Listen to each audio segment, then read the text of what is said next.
Hey team, Oscar here from the Frontrunner Colombo, and this is the Hoka Mach X2.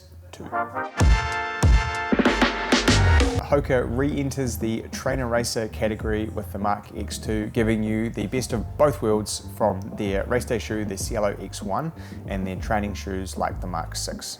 The Mach X2 borrows geometry from the Cielo X1, which is one of Hoka's race day shoes, but it also brings in thoughtful materials to increase durability and comfort when you want to use it on your longer runs. But with the careful placement of the PEBA-based foam through the forefoot, you're going to get a race day feel when you want to also pick up the pace, making this one of the most versatile options from Hoka. If we take a look at some of the features of the Mach X2, we'll start with the upper.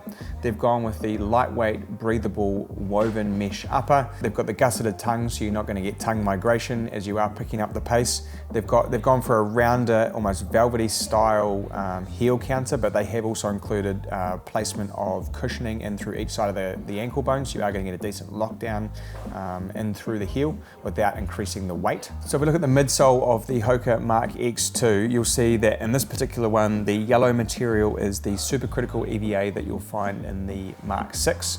That increases the durability of the shoe in those high wear areas. But in through the forefoot, they've used their PEBA material, which they use in the Cielo X1, which gives you that slightly speedier feedback when you do want to pick up the pace. What you can see across the lateral side here is it does give you a little window. What they have done is they've created a winged plate, which gives you forefoot stability, but also a little bit of spring onto toe off.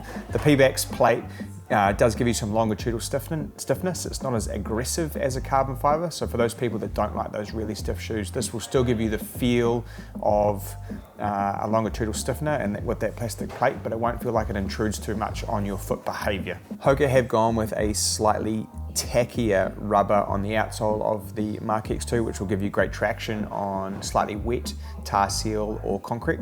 Again, making this an incredibly versatile shoe for all of your paces and runs across the week. If we look at some of the stats for the Hoka Mach X2, we'll start with the stack heights, and they do differ between the men and the women. For the men's, it's 44 and 39. For the women's, it is 42 and 37, giving it a 5mm offset. If we look at the weight for a men's US size 10, we've got 260 grams, and for a woman's US size 8, we're looking at 217 grams. This particular model is going to come in two widths for both men and women, so we are starting to see introduction of the wider width shoes in these trainer races, which is pretty cool. This one's going to retail for $330, and you can find your pair in store and online.